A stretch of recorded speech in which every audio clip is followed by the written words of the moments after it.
Let's get it.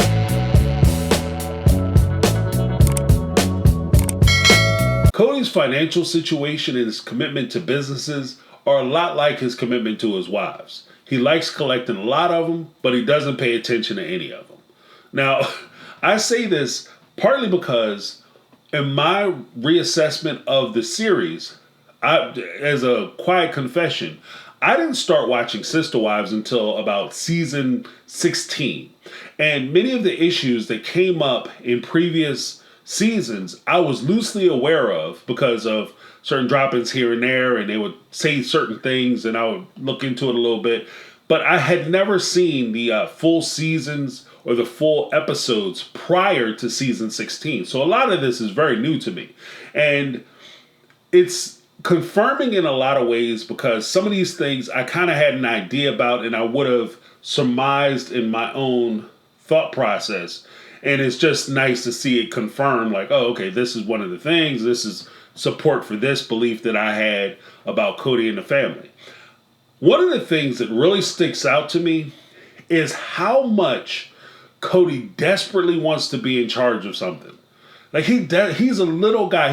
To me, it's almost a Napoleon complex where he's such a little guy. He always kind of pipes up and wants to be the big dog, but he's always kind of yapping. When he talks to his wives, he talks about these 4 women, and he's talking about, and they're very strong women, and independent minded because of the nature of the way his family is constructed and laid out. You've had for years where they basically had to take care of themselves by themselves. So they've developed independence through that. And then to have him go back in season 17 and talk about, well, we need to kind of go back to the patriarchy because I'm tired of this crap. So we need to go back to that. Like, bruh, first of all, by what I'm seeing in a lot of these previous seasons, there was never really a patriarchy per se, as much as it was bullying tactics that were performed by you and or one of your other wives in tandem. So you just get them on your side and you just browbeat the other ones. That's not patriarchy because that's not loyalty. That's not them listening to you.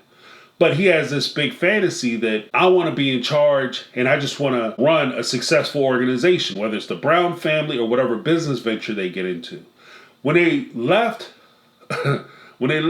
Utah and they got to Las Vegas, he pulls in with a new car and he says, yeah, this car is a gift from the marketing company that I work for. And in listening to him talk about it, I was like, wow, marketing company? He's doing marketing? So he's running ads? Is that what he's doing? But it occurred to me that he's not running a marketing company.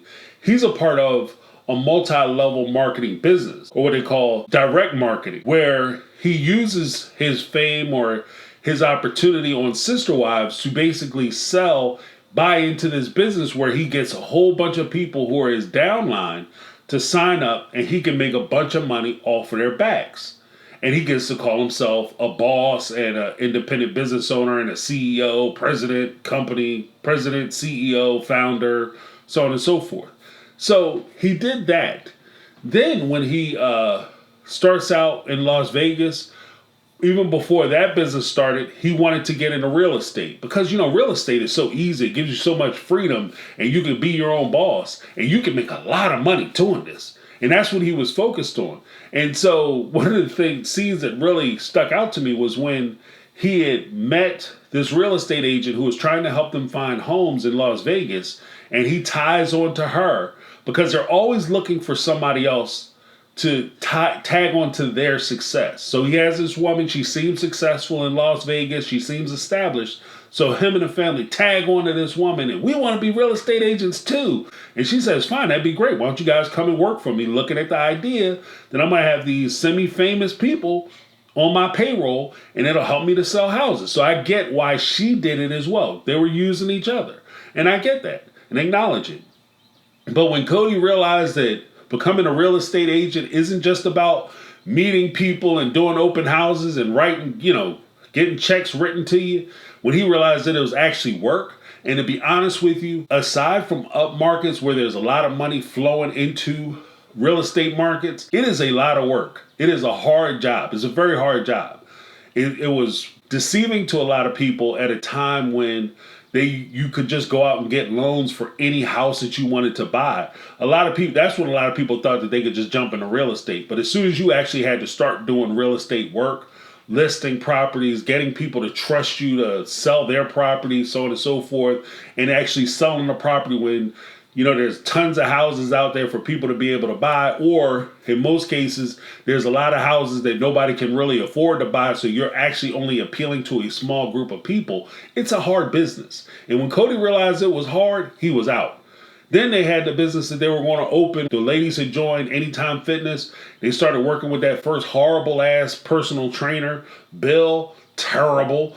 And Cody had looked at that, latched on the bill, latched on to another person who was going to be an investor, and said, we're going to open a gym. And they were all excited about it. Then the investor, I guess, talking to Cody and having a couple conversations with him, realized that he's not with the work.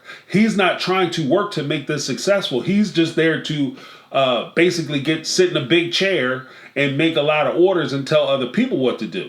Once he realized that, he pulls out. Then it's left to Janelle, who still wants to run the business and is excited about opening a gym. Cody tells her, well, we don't have it right now. You need to sell me on the idea. It was his idea. Or I should say it was his idea while there was still money coming in, and it looked like he was going to get to be the boss and get to be the decider. But he doesn't want to be the worker. So they abandoned that idea. Then he opens up a business where he's going to sell guns or whatever with his friends. I think he still runs that to date, but they're not really doing a whole lot with that business. Then he had a business where he gets out to Flagstaff. He's going to start becoming a real estate investor, and that requires a butt ton of money. In order for you to be able to do that, you have to have good credit. You have to have a lot of disposable income, and you have to be able to buy smart. It's not just about buying land. It's about buying land that you can actually either develop or turn into rental property, so on and so forth. And if you listen to him talk, he has a good game because he talks that talk. Like he knows what he's doing. Yeah, this is a great thing. And the reason why I don't want to sell Christine's house is because this could be an investment property. And we could rent this out. And every house that could be a rental. And one of the things that really struck me was, everything is a nail to a hammer. And because Cody is in a situation, Cody and the family found themselves in a situation where they've rented homes in expensive places for a lot of years. Hey, there's a market out there because we are always doing it. I assume that everybody is always doing it. So now he wants to be on the other side of that, not realizing that in itself is a lot of work.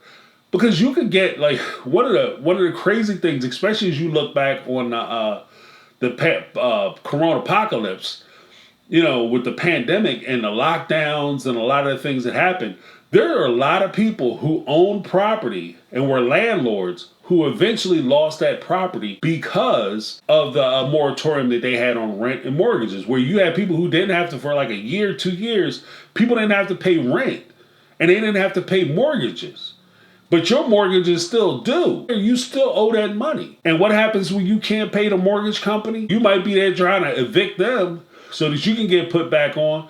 But the mortgage company is standing right behind you, or the bank is standing right behind you, ready to put you out of the house or take your name off the ownership papers for the property that you were renting to somebody else. So there's a loss there. Not to mention, you move people into your place. All of a sudden, you have this big, beautiful house. You're going to rent it out for so much money, and I'm going to be making money every month, and it's going to be wonderful. All of a sudden, these people stop paying you. What do? I'm going to go down, I'm going to file the paperwork, I'm going to get them kicked out, I'm going to file eviction notices, so on and so forth, and I'm going to get the sheriffs. That could take up to 3 months in some cases for you to be able to get them out, for you to get the sheriff down there. You know how much damage somebody can do in a house that they don't care about, that they're not paying for, and they know you're kicking them out and actively trying to kick them out? You know how much damage they can do? They can do things in that place, take craps in places where you'll never find the smell. You'll never know. You'll die, go to your grave, wonder what the hell is that smell and where is it coming from. They can do some serious damage. And I've known people who have purchased homes and got caught up in that situation where they're trying to get people out. I had one friend, he bought a house here, and he bought the house knowing that he had 2 tenants in the house already. It was a duplex. So he's like, all right, I got 2 tenants. I'm going to be making money. All of a sudden, when the house sale went through, one of the tenants decided they weren't going to pay. It took him months. It took him almost a year to get them out.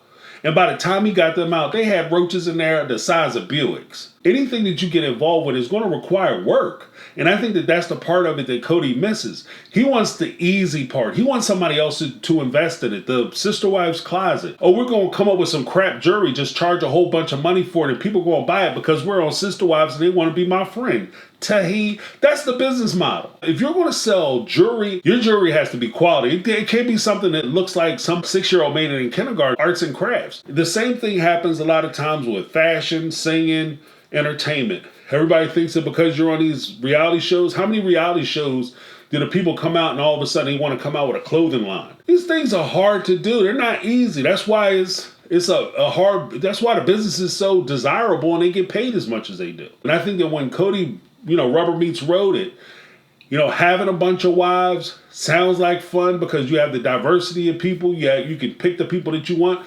But the work that's required in you maintaining 4 individual marriages is tremendous. It's so much so that, and this is me not even, including the abuse and the mental strain and the neglect and things like that go on as negative about these kinds of marriages. But if you utopia it and say in a perfect situation, these relationships require so much work, so much dedication that you would have to be a special, unique individual to even be able to try to attempt a healthy version of this. And Cody just doesn't have it. And he demonstrates that throughout the seasons of the show, as far as his wives and as far as his businesses. He's demonstrating that because he's not willing to do the work. I don't see where he's willing to do the work. I see where he's very excited about doing a lot of activity, but I don't see where he's trying to accomplish anything. And that's the struggle that he has. My name is James. This has been my take on reality, and I'm out.